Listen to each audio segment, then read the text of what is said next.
This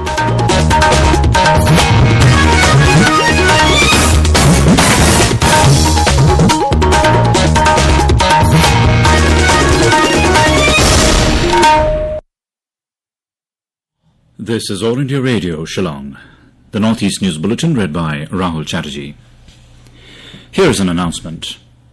As India created history by administering more than 100 crore doses of vaccine against COVID-19, All India Radio salutes all the doctors, nurses, other frontline workers, and all those who got vaccinated and made this possible.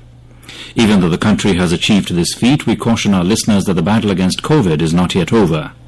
We appeal to our listeners to get fully vaccinated at the earliest and also help others get vaccinated. During the festival season, please follow these 3 simple steps. Wear a face mask.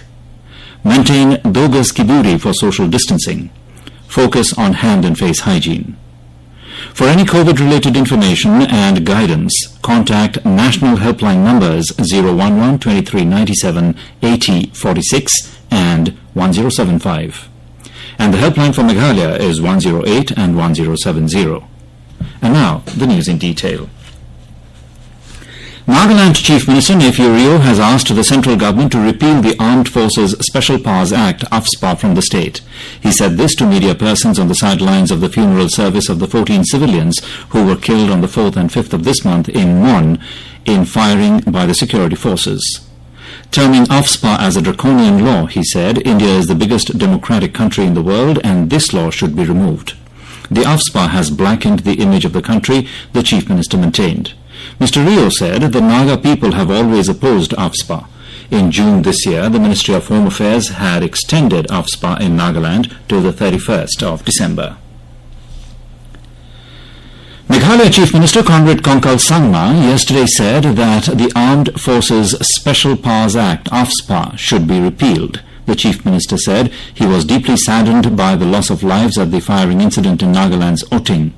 Mr. Sangma, who is also President of the National People's Party, said that in the last many years that the AFSPA has been there, it has only been counterproductive and there has been more unrest. The Draconian Act has led to situations where lots of precious lives have been lost and people have to go through a lot of pain and suffering, Chief Minister Sangma ruled.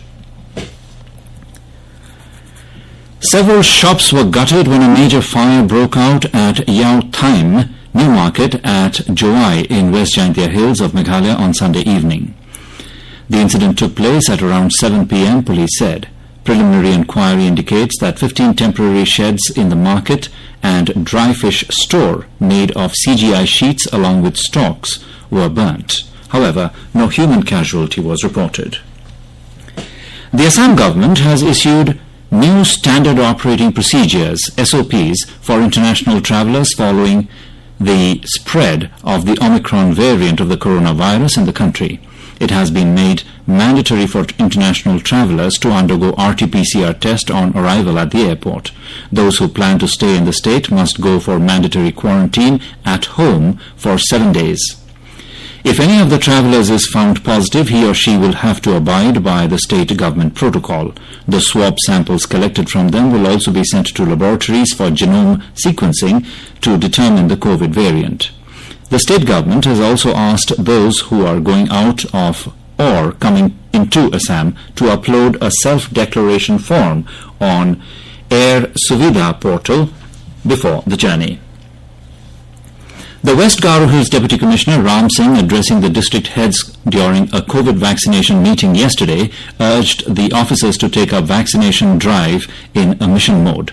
The Deputy Commissioner said that beginning 8th December, each department shall be tasked to go for vaccination drive while implementing programs at villages, particularly those under Rongram and Gambegre blocks, where there are many who are still resisting vaccination. And in Manipur, 29 persons were confirmed as new COVID-19 positive cases yesterday. 3 more COVID-19 related death cases were also reported. Meanwhile, 38 more COVID-19 patients were discharged from health centers after recovery. Meghalaya reported 16 new cases of COVID-19 infection, which added up to 246 active cases yesterday. The state also recorded 14 more cases of recovery from the viral disease.